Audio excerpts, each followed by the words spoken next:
kind of stuff, and really focusing on like the structures. And most of the structures you guys are probably familiar with anyways, because you've had it, when you took those fun classes that you had when you were in junior high. So honestly, a lot of this is probably familiar anyways. So, I feel like this has been shoved over. I feel like this has been shoved over. I feel like that's better. Okay. But now I don't think my camera's lined up. There we go. Okay, so reproductive system.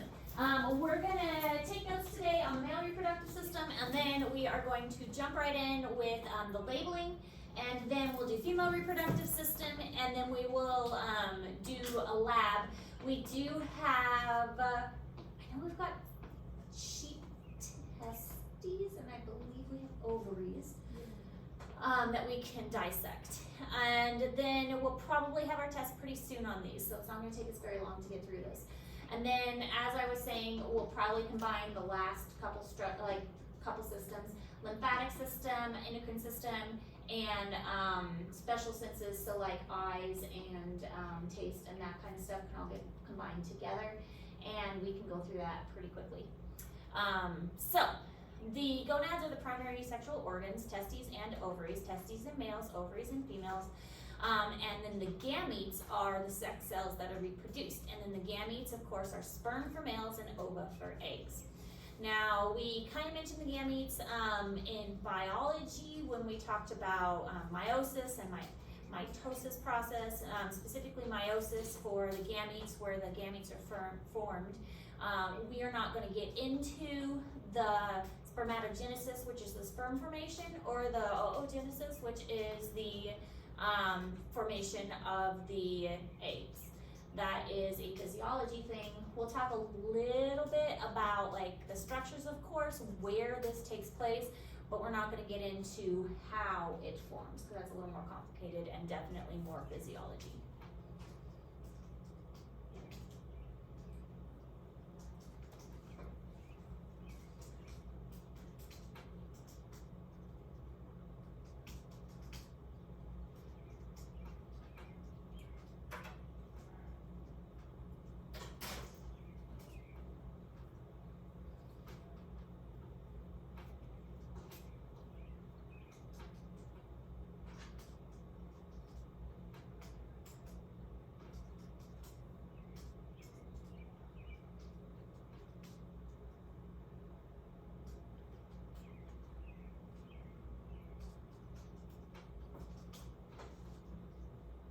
Are we going inside for conservation here?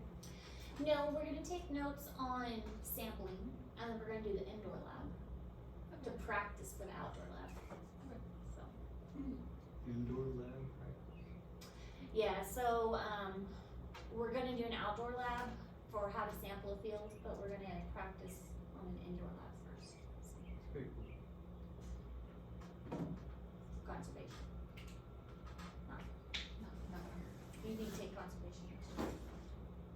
I don't know. It's probably not really your thing if you're going to be, what is it, state trooper? Yeah. You should still take it. You'd be good. All right, so the testes make the sperm. That's their job. And there's a duct system that carry the sperm and store it. So that's kind of what the ducts do. The testes make it, and then the ducts store it. So they kind of have a different purpose. Maybe I should shut the door while we do this system. I have no issue talking about it because it is part of the body and it's anatomy. But random people walking by may think I'm weird. The duct system is the epididymis, and you may have heard it as the vas deferens. That's how I learned it, is the vas deferens. But you might also have heard it as the ductus deferens. I think the correct term now is ductus deferens, but vas deferens is how I learned it. And then, of course, the urethra. Now, the urethra, we learned in the excretory system. The urethra carries the urine from the bladder to the outside, but the urethra also carries the sperm from the ductus deferens to the outside. So it kind of has two purposes in the male reproductive system.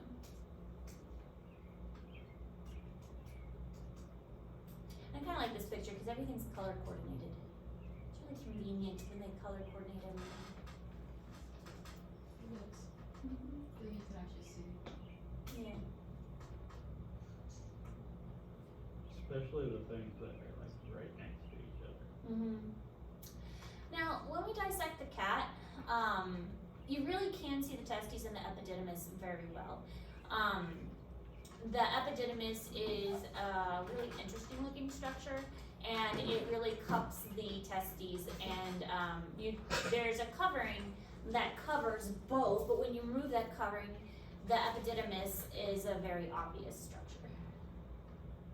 The tubes are usually difficult to find on the cat dissection. Oh, we still need to do the cat dissection. Crap, I gotta get that in too. Goodness, we are running out of time.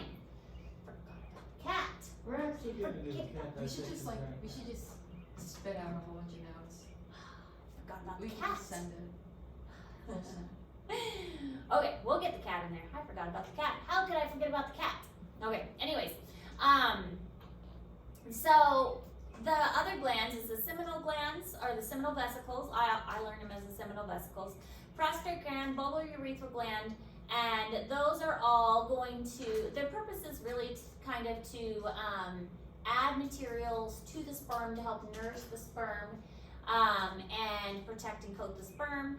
And then the penis and the scrotum are accessory organs, external genitalia that are going to, the penis of course helps to transmit the sperm, and the scrotum holds the testes. The testes cannot be inside the body because the sperm needs to be kept at a lower temperature than the rest of the body. So they have to be located outside the body.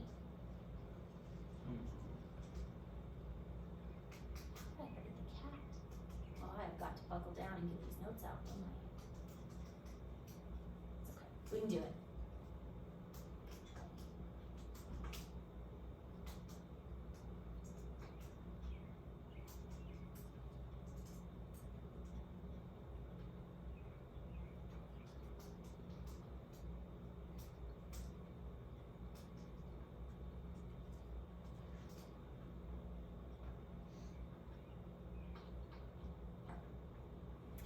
Okay, so this picture is in Google Classroom, and these are the structures that you're responsible for. Again, most of these you're probably already familiar with because you've had them before. And we'll see this picture multiple times as we go through the notes. Testes, epididymis, scrotum, ductus or vas deferens, and then the glands. The bulbourethral gland is a little tiny gland toward the back, and then the prostrate gland is a bigger gland. Now the prostrate gland, I'm sure you've heard of before. This is a gland that is often getting cancer when a male gets older, and so they have to have prostrate gland checks. If a prostrate gland is getting cancer, then a male will often have like urinary problems, trouble urinating, because as you can see, it is found right around the bladder, and it also goes right around the urethra. So they have trouble urinating because when it swells, it kind of contracts the urethra.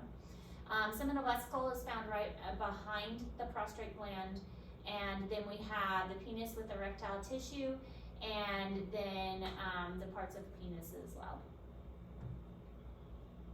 This is just another view of the same thing, just another way to envision it. So the urinary bladder, our seminal vesicles are up here, and then we have our prostate gland. The bulbourethral gland is kind of toward the back. You can't see it quite as well in this view.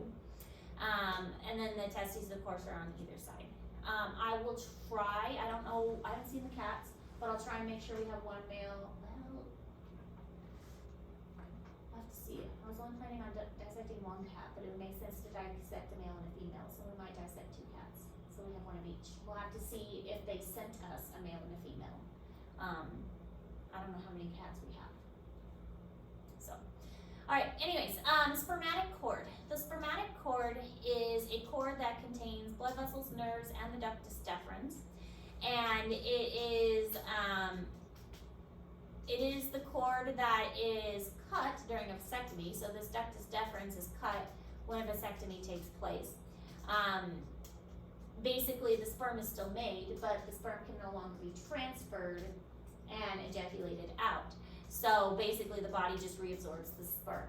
That's why sometimes a vasectomy isn't 100% effective, because every now and then a sperm escapes and gets through, because the body is still making the sperm. So the coverings of the testes is called the tunica albuginea. It's the capsule that surrounds each testes, and so this is what is removed when you are doing the dissection to see the testes underneath. You also have a septa, which is the extension of the capsule and extends into the testes and kind of divides it into two different lobes. So we'll be able to see that as well when we do the dissection.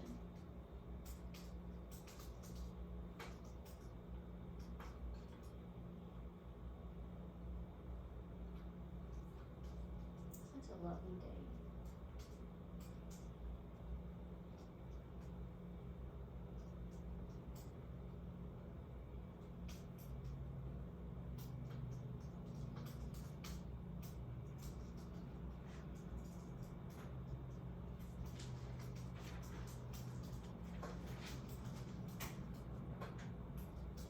I made myself a little copy this morning because it's all condoms like that.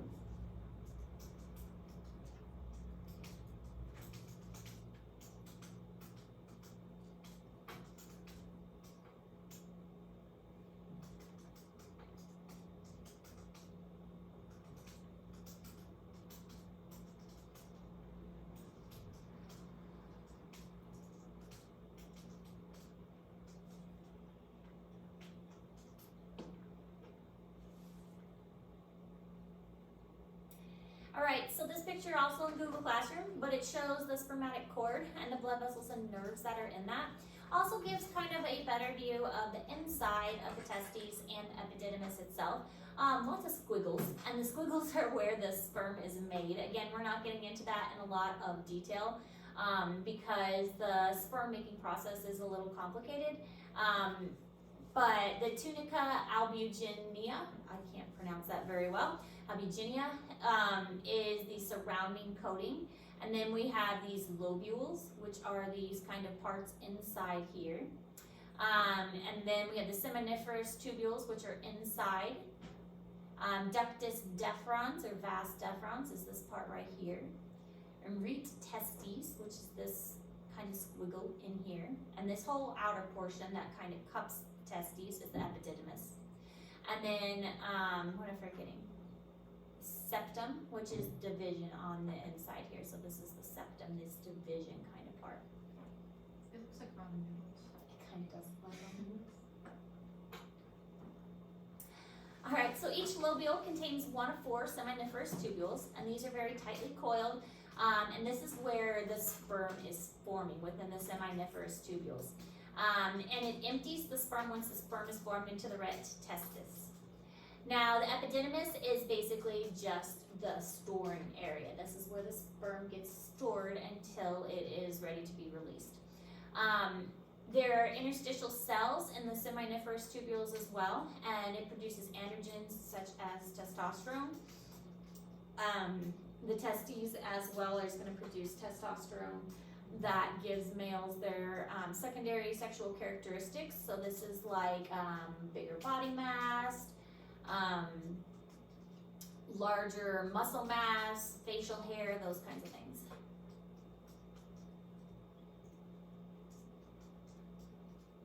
Women, of course, have testosterone too, just like males have progesterone and estrogen. So males just have more testosterone.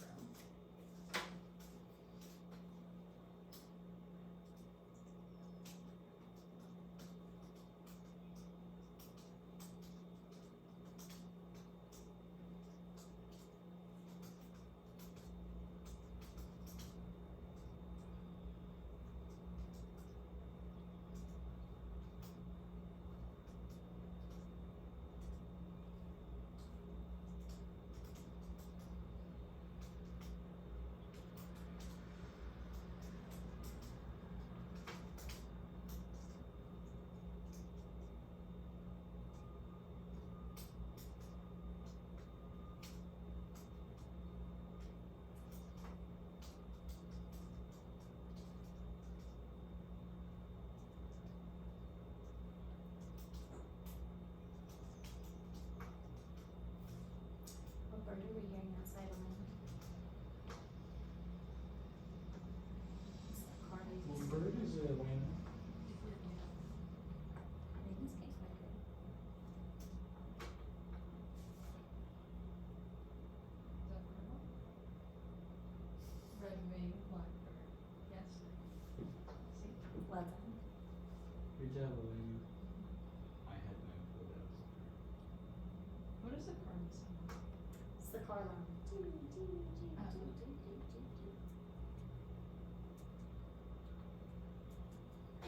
Alright, so we have the epididymis, the ductus deferens, and then the urethra. This is all going to transfer the sperm out of the body.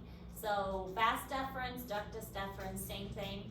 Again, it depends on, I think that older pictures will still call it vas deferens and newer things are now calling it ductus deferens. I think vas deferens is the older version of it. And they're moving away from that and starting to call it ductus deferens now. Then we have the epididymis, and then the body of the epididymis, and then we have the testes and how the testes is divided up. Seminiferous tubules inside the testes where the sperm is actually made, and then the tunica albuginea, which is the outer coating of the testes.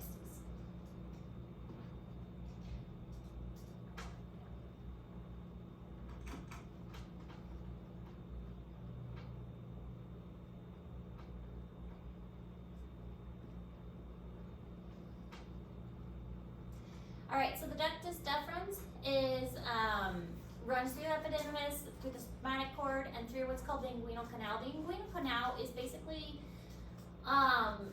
it's like a hole in the body structure, and you might have heard of a hernia before. And a hernia is, a lot of times it's called an inguinal hernia. It's when part of, it sounds really gross, and it really is, it's when part of the intestines actually seeps into this inguinal canal. And so basically a small part of the intestines has fallen into this little hole in the body. It's quite painful and it's quite dangerous because it's like your intestines has fallen into a part of the body it's not supposed to fall into. But the ductus deferens goes into this inguinal canal and then it goes over to the urinary bladder. The ampulla is the end of the ductus deferens, and then it empties into the ejaculatory duct, and then the ejaculatory duct passes through the prostrate and merges with the urethra. Now, the ductus deferens doesn't go to the bladder, but it does merge with the urethra. So, peristalsis, that wave-like contraction, does push the sperm out through the urethra. So, there are glands which kind of neutralize the acidic urine that could possibly be in the urethra, so that it doesn't harm the sperm when the sperm is ejaculated. The sperm needs to be at a certain pH in order for it to survive the passage and then obviously fertilize the egg once it reaches the female. But all of that is taken care of by the semen, which is also part of the ejaculatory material.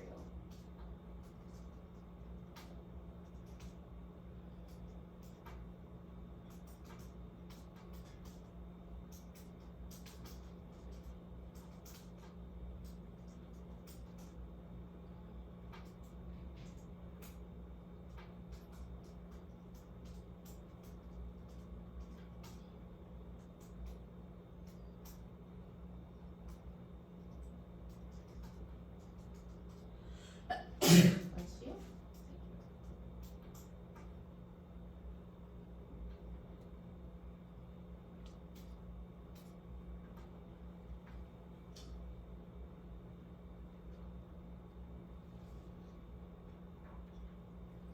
Okay, so the urethra region, we have the prostatic urethra, which is surrounded by the prostate, the membranous urethra, and then we have the spongy or penile urethra, which runs the length of the penis to the external urethra orifice. So there are several parts of the urethra, just really depending on where the urethra is located. So whichever region the urethra is at, that kind of goes with the name of it.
some reason, every single time I see it like this, I think it's office. Office. So it would be urethral office. Okay. So this picture again, we've already seen this picture. Again, it's in Google Classroom. When I was researching these pictures, I was like, oh my goodness, my search history. Wow, it's very interesting. But the urethra runs from the bladder, here's your bladder, and it runs down through the penis, and again, it has different names depending on where the urethra is. So we've got the prostatic urethra for the prostate, and then we have the membranous urethra for running through the membrane here, and then we have the spongy urethra for running through the spongy tissue of the penis. So the external urethra orifice for exiting the penis area. And another picture just showing, here's a straight shot of the urethra and all of the different names, just a different visual. All right, so the accessory glands are going to produce the semen, which, so this, when ejaculation happens, there are the sperm plus the semen. The sperm, of course, is the gametes, but then the semen is the nourishing part, the other part of the material. And so you've got seminal vesicle, which produces the semen, and then you've got the prostate, which is a fluid that activates the sperm and helps it to move efficiently. And then you have bulbourethral gland, which produces kind of a clear mucus that helps to neutralize any acid that might be from the urine in the urethra, and make it so that it is lubricated for the sperm to travel more easily. Now remember, the sperm has a long way to go. It has to travel all the way through the vaginal canal, up through the uterus, and then all the way into the oviducts, because the oviducts is where, and the uterine tubes is where the fertilization actually takes place. So there's a lot of misconception that the fertilization takes place in the uterus. It doesn't. It takes place in the oviducts. So it's got a long way to travel, and so the accessory glands provide the semen that is necessary to nourish the sperm for that journey. All right, so the scrotum is a sac of skin that's divided, and it protects the testes on the outside of the body, because the sperm needs to be maintained at a lower body temperature. It needs to be at least 3 degrees Celsius lower than the normal body temperature, because any warmer than that, sperm is not able to survive. So that is why it is rested outside the body, because if it was kept at body temperature, sperm would not survive.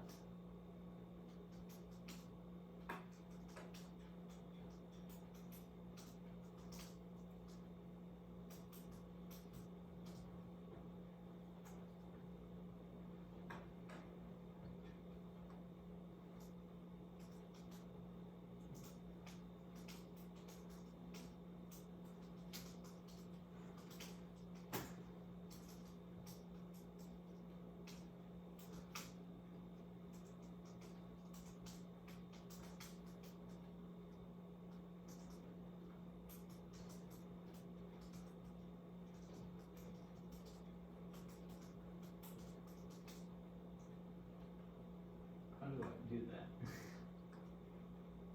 We're just gonna say that's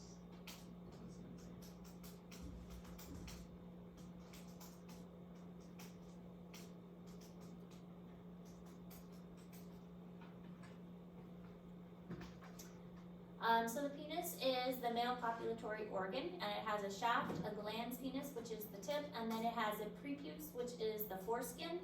And then the erectile tissue is very spongy, and basically it fills up with blood during sexual excitement, and that causes the erection to take place. So for humans, the tissue becomes filled with blood, and that causes it to become erect. In animals, I know this is a human anatomy class, but with animals, some animals have a bone in their penis that is called a baculum. So that's interesting. And Also interesting, some baculums are curved. A rat and a raccoon baculum is curved. So one of my friends is a animal science major at Mizzou, and she had to euthanize lab rats the other day. And she posted on her story of like them, they first anesthetized it, and then they like shaved part of its back, and then they euthanized the rat. That's sad. Yeah, and I said, she's living it up in heaven right now. That's sad. Yeah. Why would you post that on your story? I know. Killing She's rats. Like, she's like, it's just a lab rat. And I was like, Would you post that? I don't care for lab rats. Still.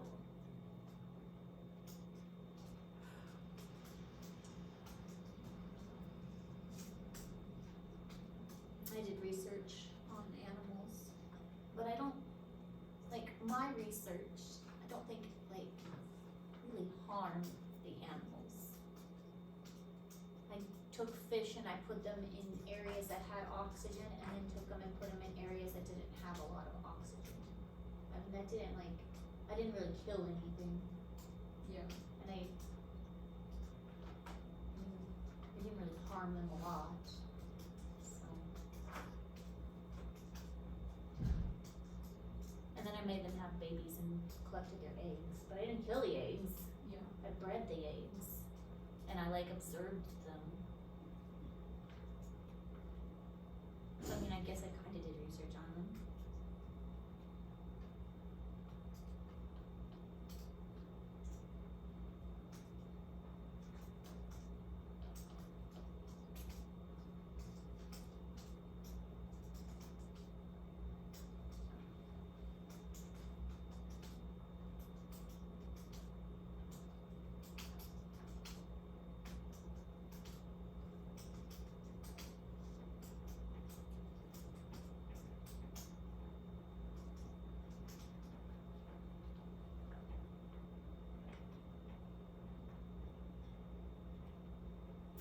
Alright, so these are the parts of the sperm. We have the head, which contains like the genetic information. We have the nucleus inside there. This part actually breaks off once the sperm reaches the egg. We've got a mitochondria because the sperm does have that little whippy-like tail, the axial filament of tail, that allows it to move, and so that's going to take some energy. So that's what the mitochondria is for, is to provide that energy. So that mid piece that provides the energy with the mitochondria, acrosome, and then we have this membrane, or the neck piece here, and then provides motility is the tail part, and then provides genetic instruction within that head part. So all of that has a purpose for the sperm itself that allows it to move. And again, once one sperm penetrates the egg kind of like shuts down so that no other sperm can penetrate it, and kind of blocks the other ones out.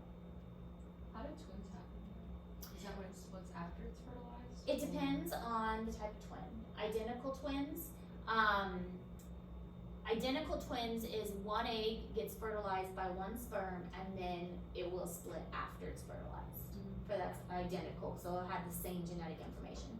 Paternal twins, or fraternal twins, that will be two eggs fertilized by two separate sperm. So the mother released two eggs at the same time, and it was fertilized by two different sperm.